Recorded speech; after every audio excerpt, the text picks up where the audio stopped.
to talk about her book, Bhagmati. Mohpia has a master's in English literature from St. Stephen's College, Delhi, and has worked as a journalist in many of our largest publications. She's also the author of 3 previous books. She seems to focus on history. Her 3 previous books were Khoka, The Queen's Last Salute, about Rani of Jhansi, and then the story of Anarkali and Salim. And now she has tackled the complicated history of Hyderabad's connection and Hyderabad, Muhammad Quli Qutub Shah, and the story of Bhagmati. Welcome, Mohpia. We're so happy to have you here. Thank you, Shumona. And like a true Bengali, I will call you Shumona. Okay, I'm fine. I don't mind. Do you want to talk a bit, or shall I ask you a question? No, you can straight away get cracking.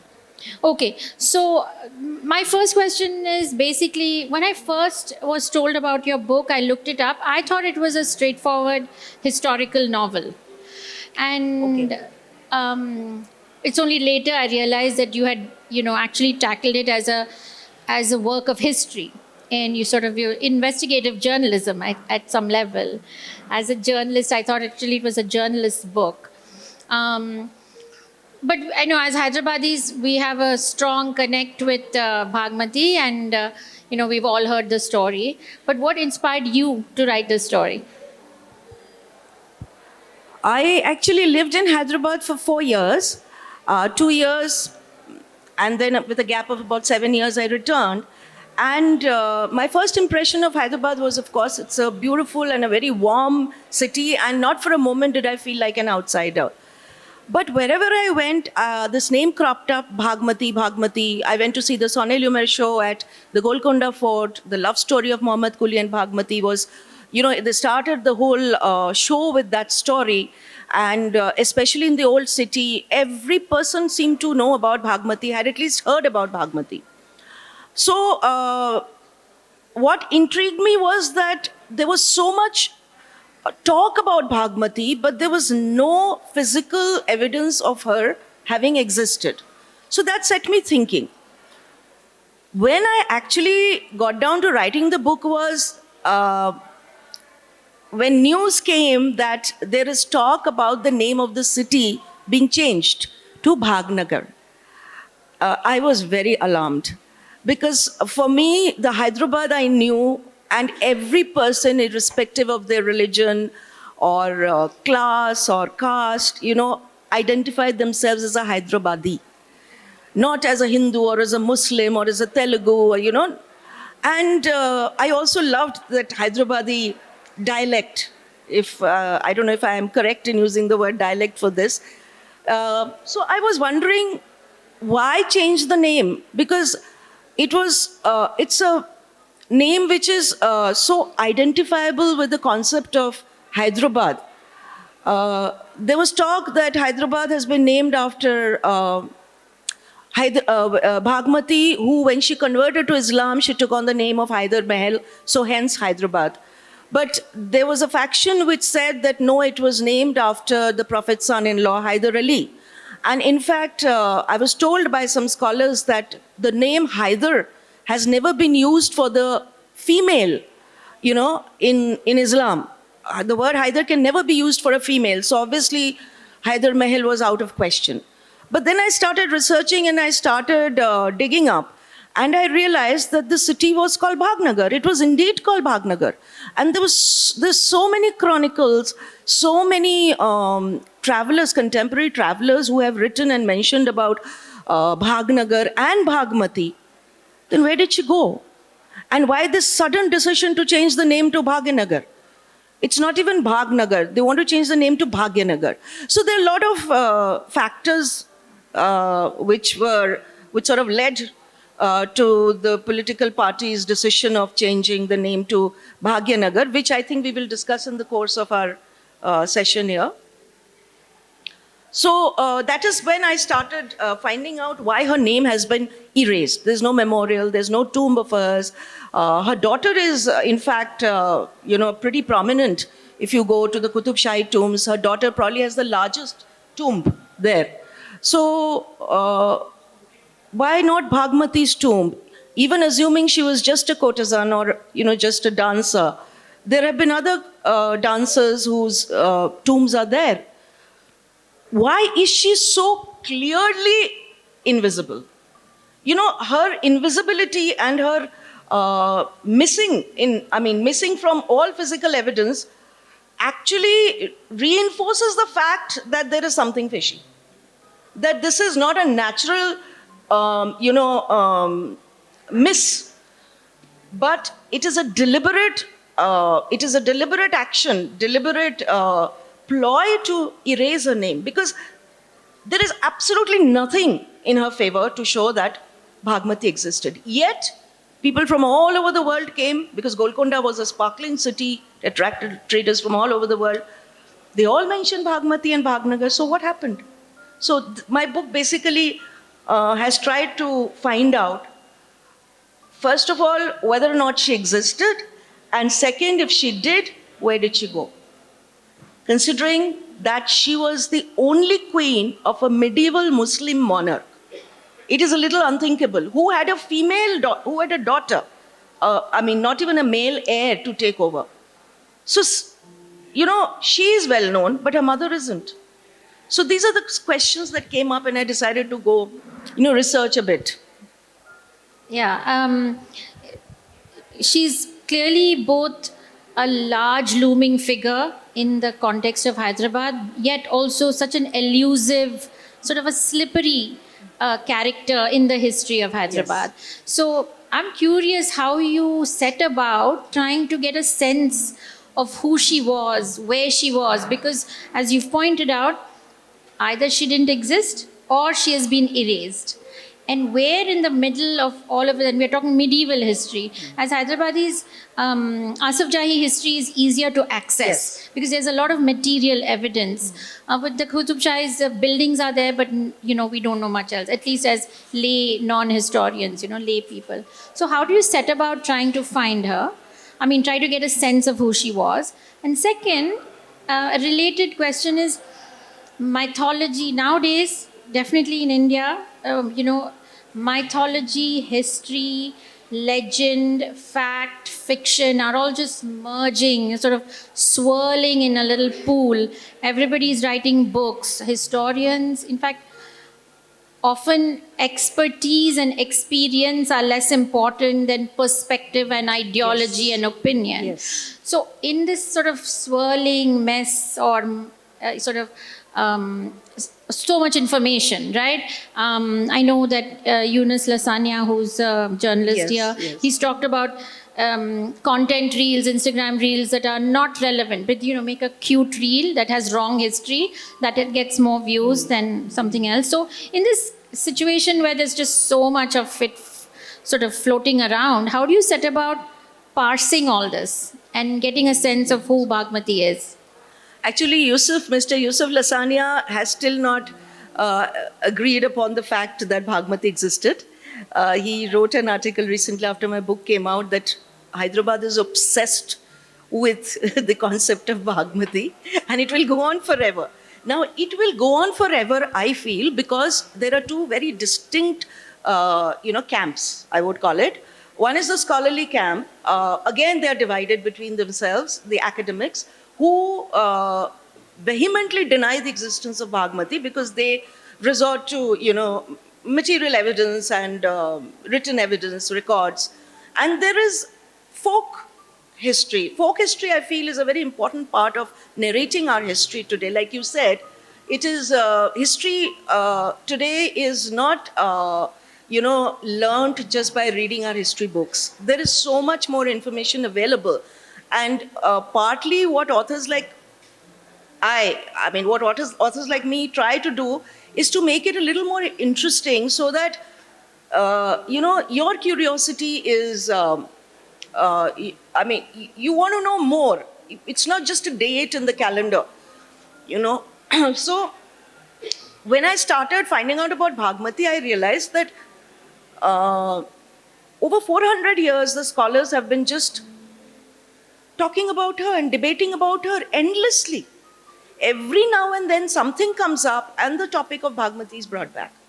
In the 20th century, In both in the middle as well as the late 20th century, there have been many representations of Bhagmati in cinema, on stage, in music, in paintings, in poetry. So why is she coming up again and again? Anytime any courtesan or any dancer is discussed, Bhagmati's name comes up. But those dancers have memorials, Bhagmati doesn't. So I feel, just a minute.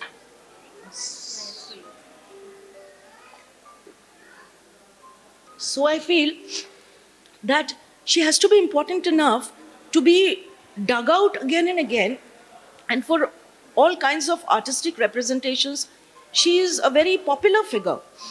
So this is why when I was researching, I found a lobby who till date deny her existence, like Professor H.K. Sharwani. He has completely denied her existence. But then Dr. Zohr, who was his contemporary, has gone one step ahead.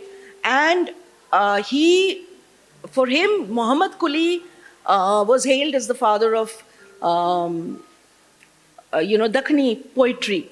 So with Muhammad Quli's name, automatically Bhagmati's name came up.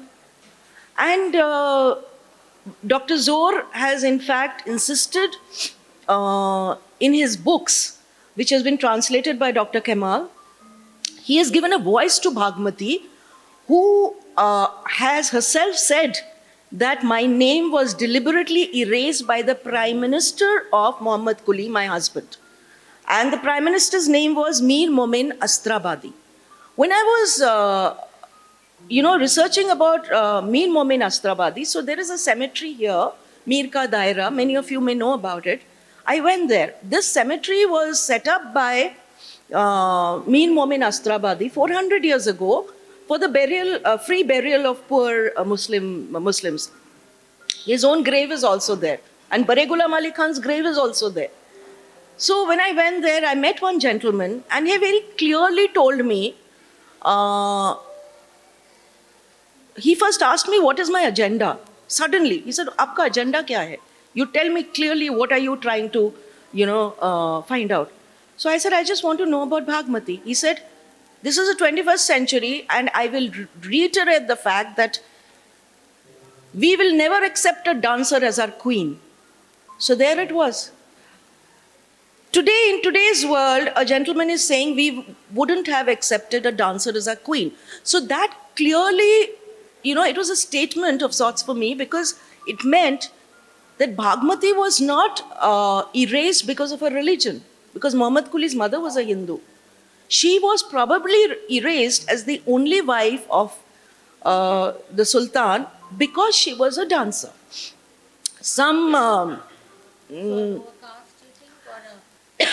Again, there are various, her origins are a bit hazy. So some people say she was a Devdasi who danced at the Naga Maleshwara temple. And on her way to the temple one day, Muhammad Quli met her. And he fell in love with her at first sight. He was just 14 that time. She was a little older than him, and he returned again and again to meet her.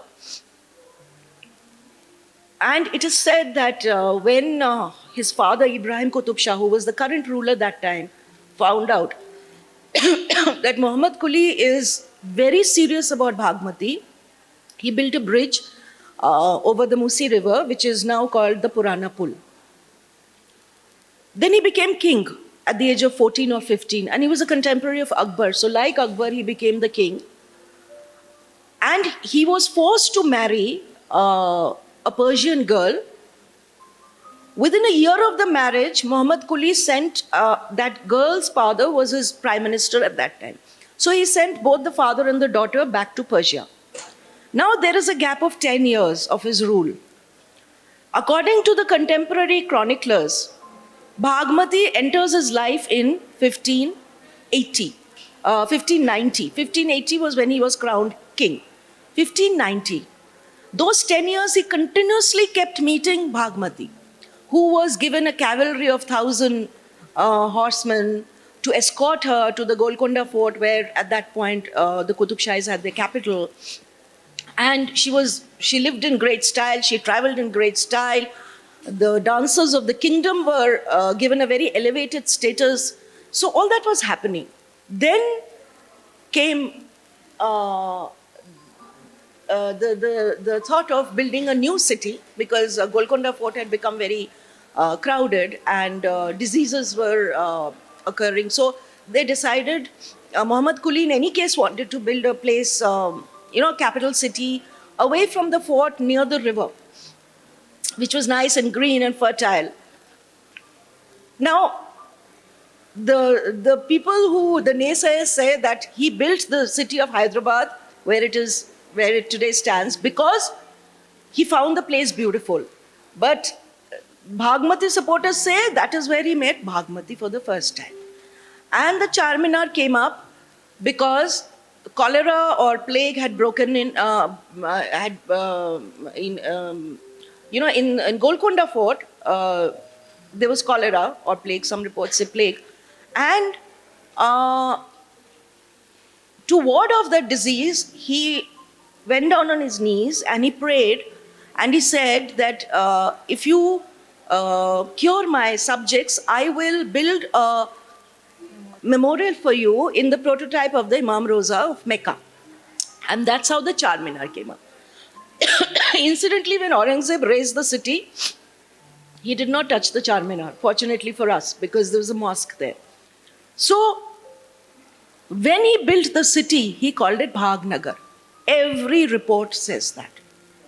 Every report for the next 200 years, 150 years, have called the city Bhagnagar. I agree. And Bhagmati. So, why was it named Hyderabad? 1603, the first coins were brought out from the Hyderabad mint. So, those who disagree with Bhagmati's existence say that there was no coin, no farman before that. The first coin that ever came out, actually in the Qutub Shahi dynasty, proper coins, the coinage was in 1603 in the presence of the Persian ambassador.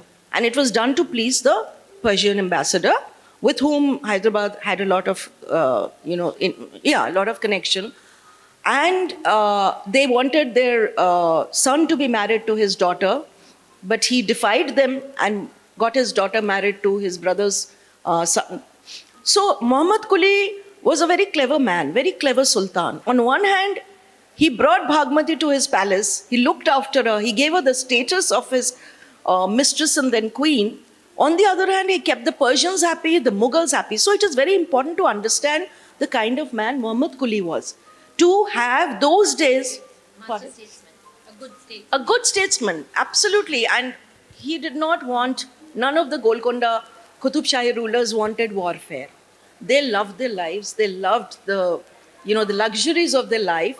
So if you go into the history of the Qutub Shahis, you'll realize that unless called for, with the exception of the Vijayanagar defeat, they never, went into battle willingly.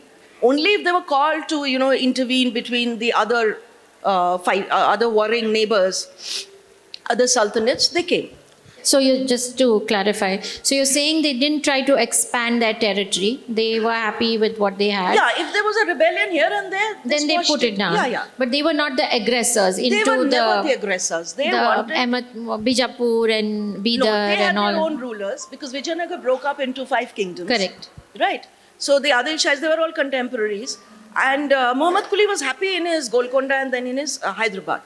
So, if Bhagnagar, if it was called Bhagnagar then, when did the name change to Hyderabad? So we think, from the research that I've done, I feel that sometime around the first decade of the 17th century, that is the 1600s, the name was changed to Hyderabad for official purposes. But the locals and the foreigners who came continued to call it Bhagnagar.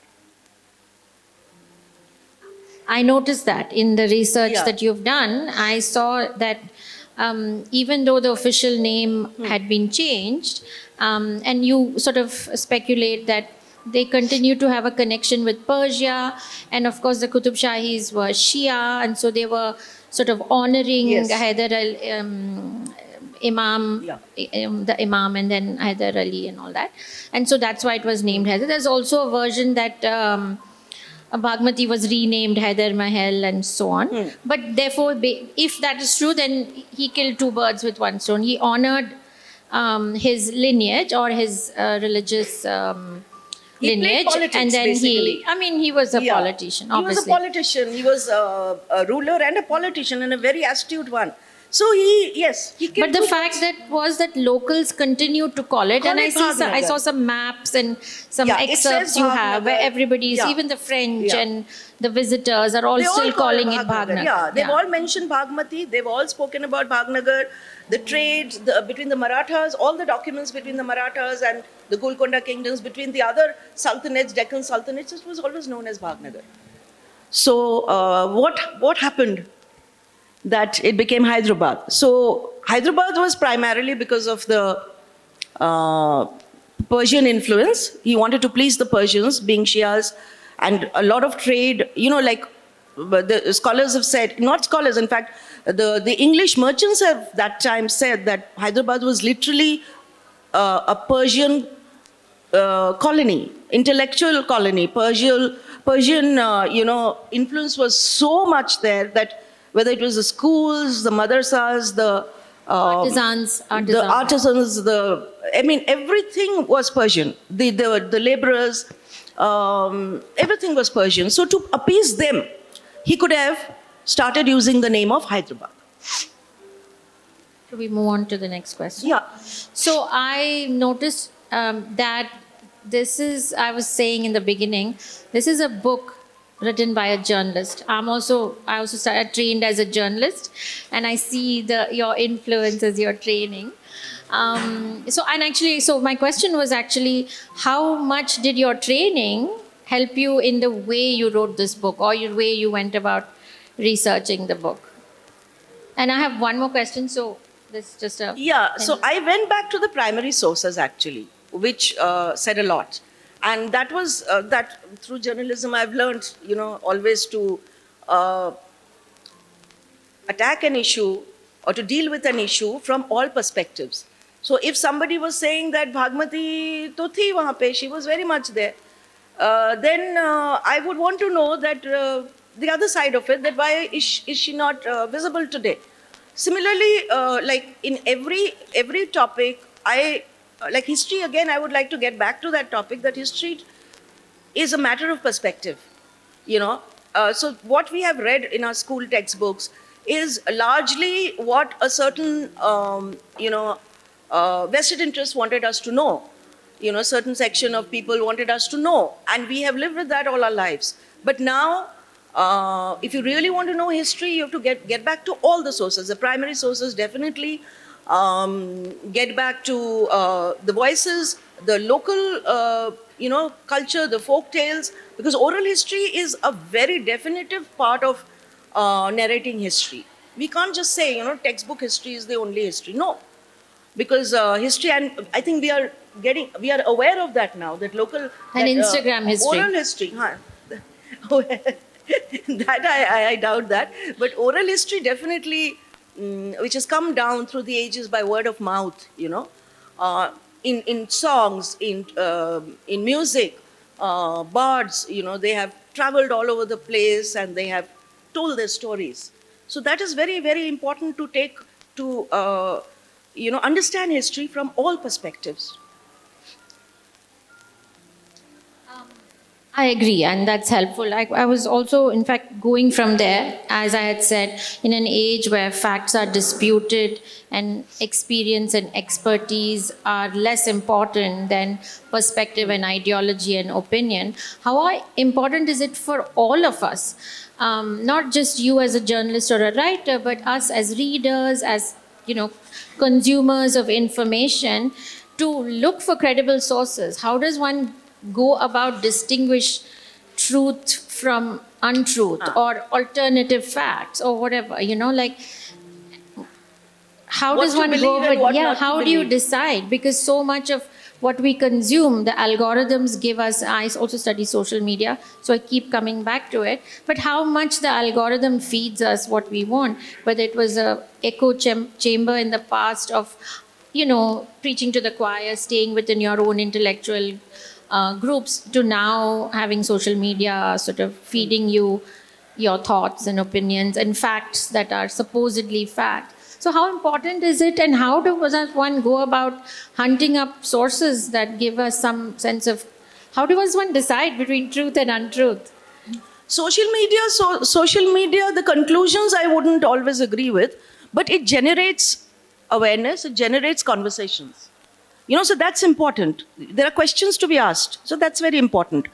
But I would always say go back to the primary sources and go back to the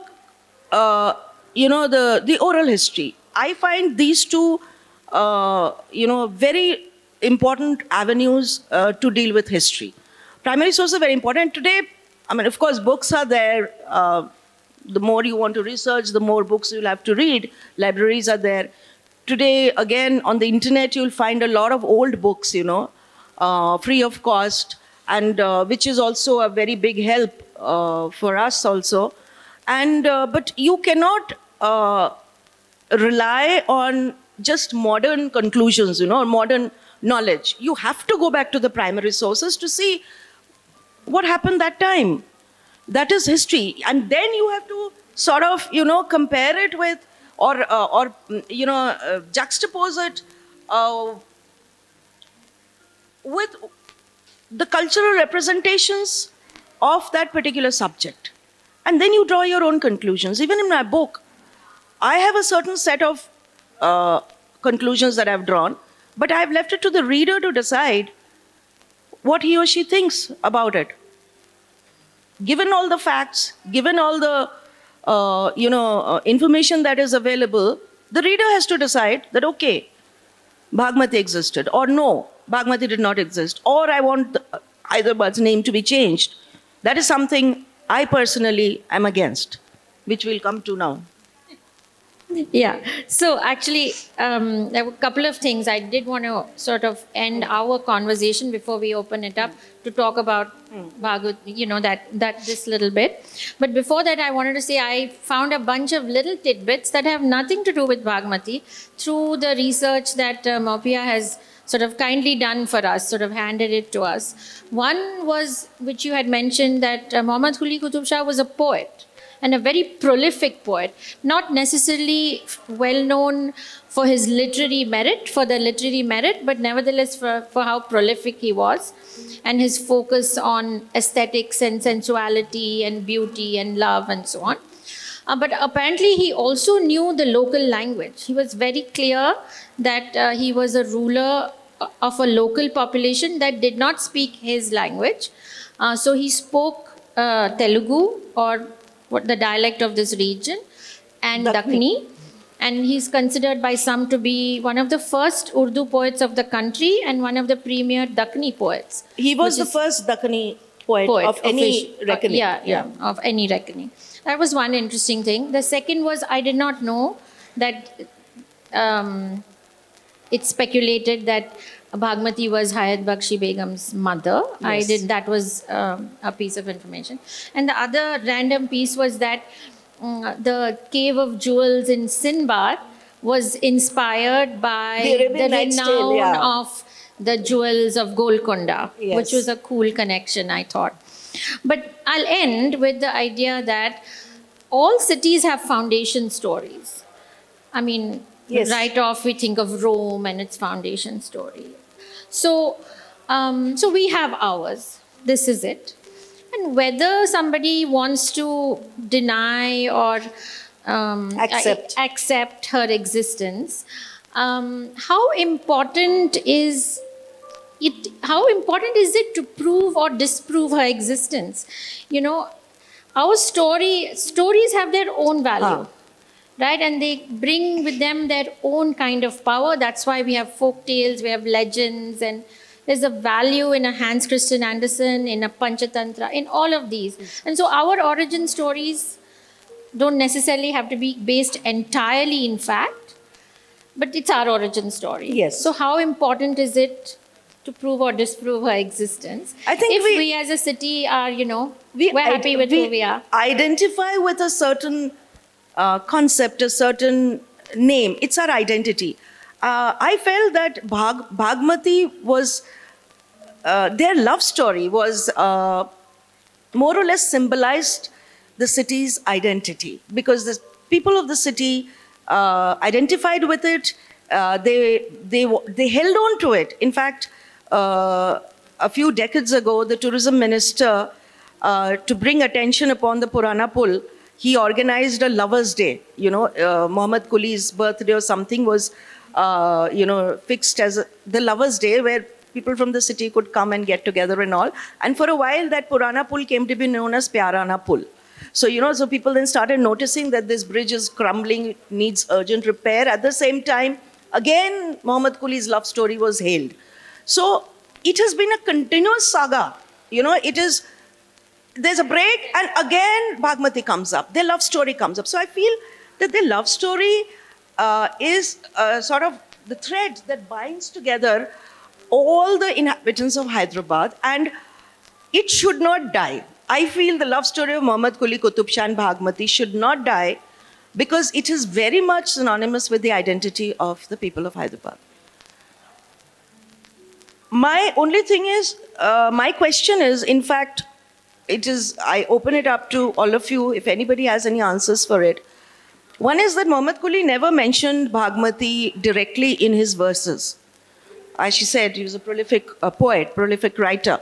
He has never mentioned the name Bhagmati, but they are veiled references. There's his court poet, Vajehi. He wrote a ballet called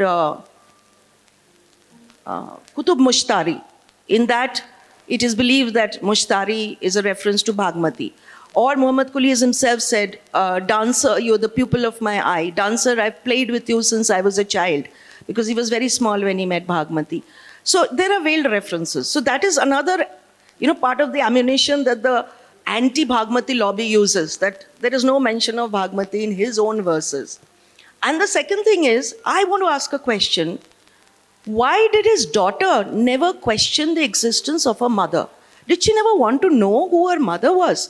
Because when, like I said, Dr. Zohr's book has sort of thrown light upon Bhagmati herself, where he's given her a voice, and she says that her daughter was taken away from her by the Prime Minister and was brought up by Khanam Aga, who was Muhammad Kuli's sister-in-law.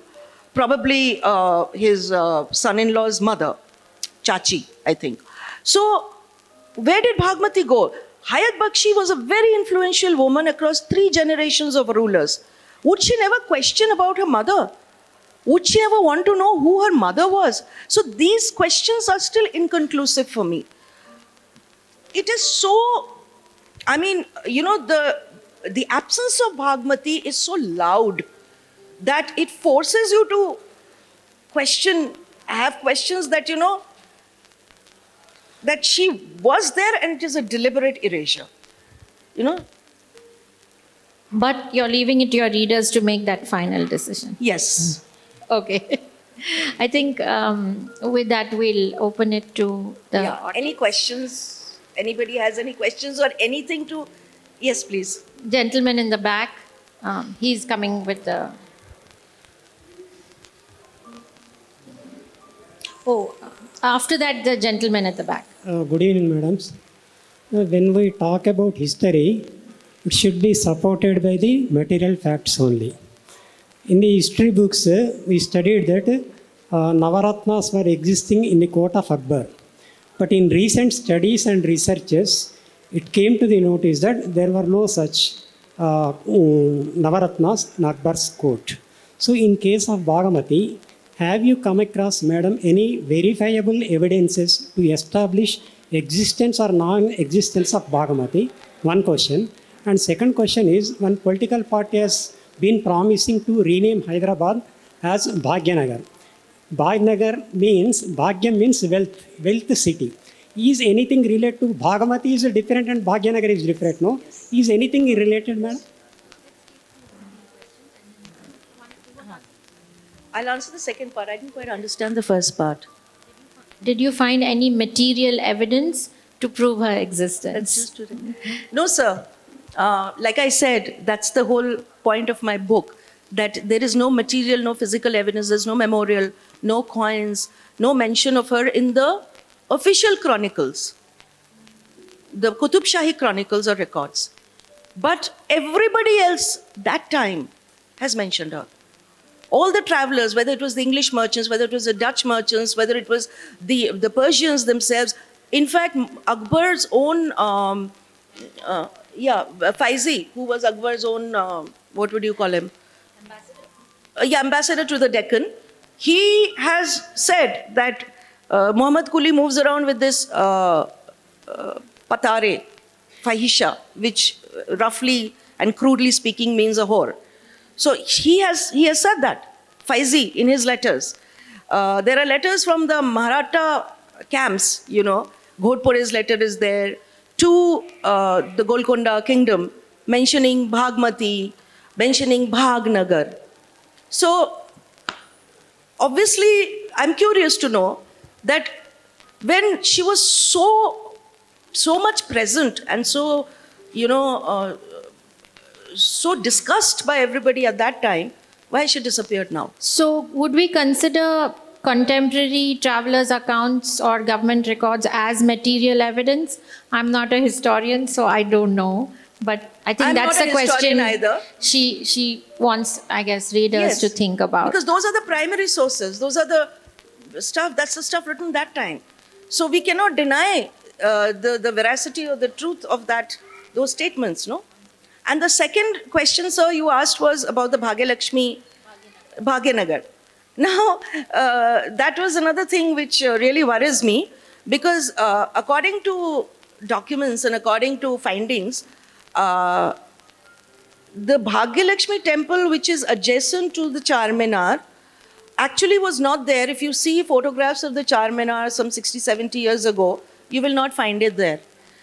The story goes that there was a beggar woman who used to sit there and ask for alms. And then there was a stone. So like all true Indians, we put a tilak there and then a garland, and that became a little shrine, and that became then a bigger shrine, and now it's a full-fledged temple, as all of you know.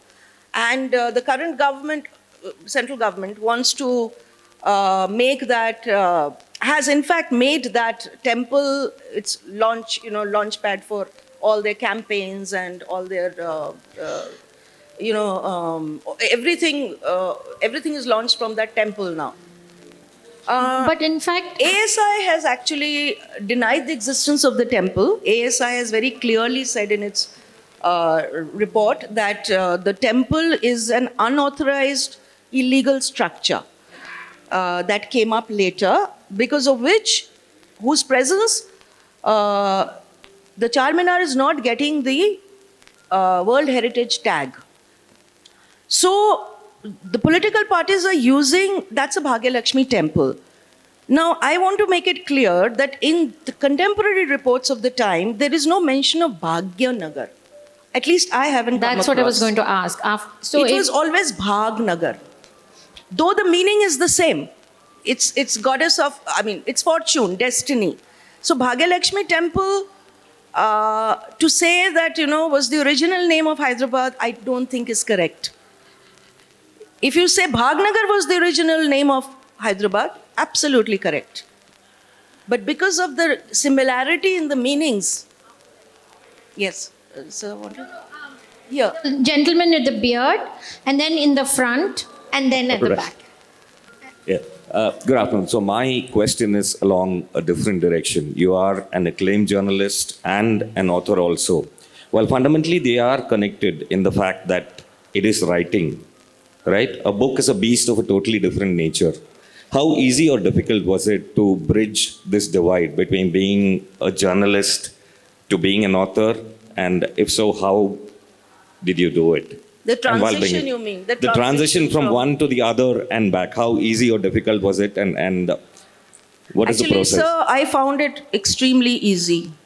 It made no, it was like seamless, literally.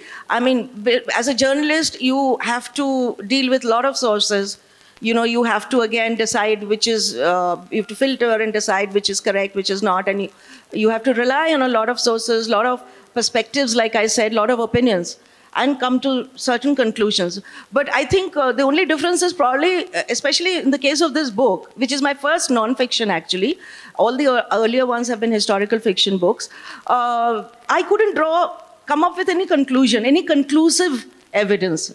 Whereas as a journalist, I don't think that would have been let to pass, I mean, I will have to come to some sort of, draw some conclusions. But in this case, this was probably the only difference that stood out, that, I couldn't draw any definite conclusion about the existence of Bhagmati, though I personally believe she very much existed. See, writing a book on Bhagmati is a prerogative you have used, and come out with an interesting argument about her erasure or not constructing as a historical figure and so on. See, there is a lot of historical fiction that is now derived from history, right? I mean, there are lots of interesting controversies and examples. The Padmavat story recovered from a ballad, or Jodha Bhai's character, which is now under some cloud. Now, when you want to convert historical fiction into history, that's when one gets into trouble, right? And depending on oral histories, for a medieval character, is very tough. I mean, I'm not a historian either, I'm a social scientist. The sources of oral history and the way historians have used, I mean, a lot of historians do use oral histories, but they are mostly dated to late 18th, 19th centuries, where there are survivor accounts, and so on, that you can still go record. For example, early communal riots during the British period. All that fantastic work has been done by historians. But trying to resurrect a legendary figure like Bhagmati into a historical character is fraught with so many historical challenges. Why bother? I mean, I'm just asking, how does it matter whether she was a historical character Or not. Or a legendary character? It's an interesting story. It would have been enough if you told us the different ways in which people have dealt with this character for whatever reasons of their own. Motivations, particular reasons why the renaming of the city now is coming up every now and then. So I'm wondering why it is so important for you to establish her as a historical character. Why bother? Okay, thank you, sir. Actually,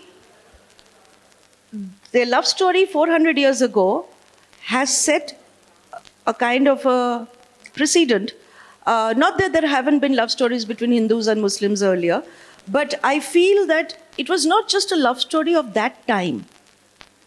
What has amazed me is that it has continued. The love story has continued for 400 years, and like I said, every now and then, some representation comes up, and I'll use a very generic term like cultural brotherhood between the two communities of Hyderabad.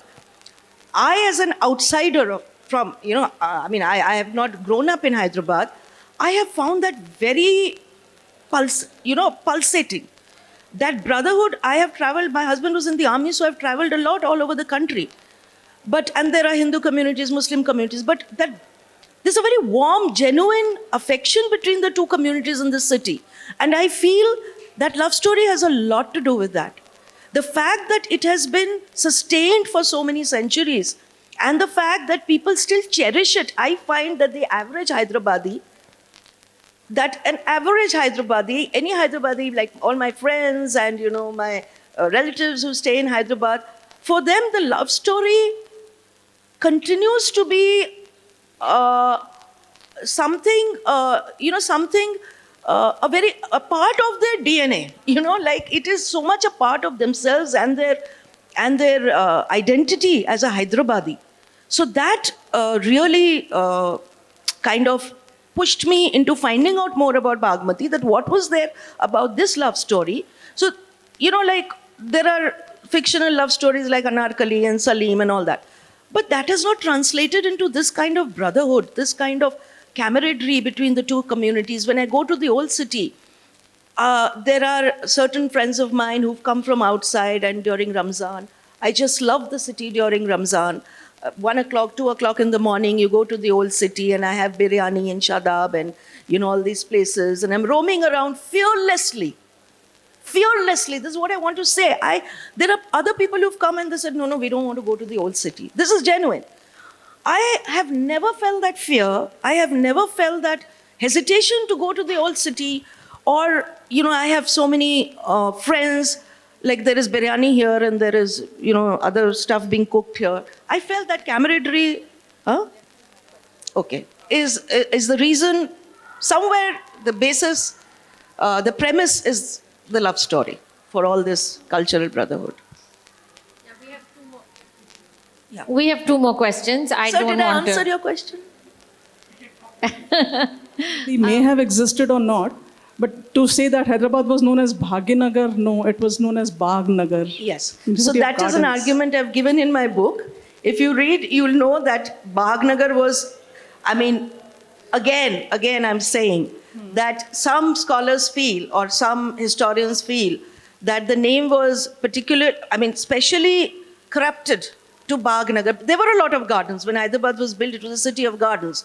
So to, call it rather as Bagnagar, city of gardens, than Bhagnagar. But this argument I have given in my book, and why I feel that it was not Bagnagar, it was Bhagnagar. Actually, one or two contemporary travelers have called it Bhagnagar, like Tavernier called it Bhagnagar. He was totally impressed by the city of Hyderabad, and he was totally impressed. He said it's like New Orleans, So he has called it Bhagnagar. He also thinks that Nagar was his mistress, his queen, and Bagh, the gardens were made for her. So there are a lot of distortions and a lot of things. So definitely what you say, that argument is also there. But you'll have to read my book to know why it was Bhagnagar and not Bagnagar. It was not named after the gardens. Yeah. Question. Yeah, mine is simply extension of the same. That did you find any written statement of fact or evidence where it was mentioned as city of gardens? Because when we use the Indian words for it, let's say Bhagnagar or Bagnagar, there is a scope for confusion or a misinterpretation of calling Bagh as Bhag or Bhag as Bagh. But was it described as city of gardens Yes, anywhere? it is. It has been described by a couple of travelers, like Tavernier, I said. Then there was, I forget his name, another one with T, Thevenot. So they have described it as a city of gardens. And there are scholars who have debated, who have actually done heavy research on why they called it Bagh. That it was a city of gardens. But my conclusions drawn from what I have read is that it was not Bagh. It didn't mean a city of gardens. It was called Bagh because of Bhagmati. But then again, there is another contention.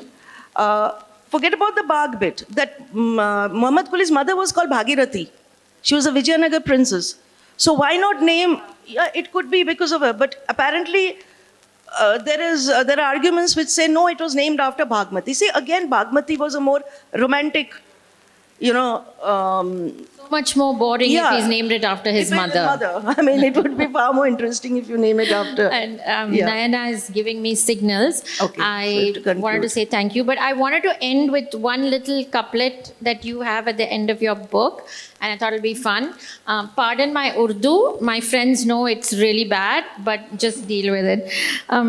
So you've used this little quote. उसने कितनी तबाहियाँ देखी, उसके जख्मों का कुछ हिसाब नहीं, बावजूद इसके इस ज़माने में मेरे हैदराबाद का जवाब नहीं. And that's true. I have not written that. Yeah, she's quoted somebody, Kamal Prasad Kamal. Again, So- that shows a syncretic nature of Hyderabad. Syncretic because they're nature. Both Hindu and Muslim poets. In fact, in my book, I have spoken about that angle very explicitly and covered it, why Bhagmati's story is so important, which will partly answer your question, sir. Thank you all for coming. Thank you very much. Thank you so much.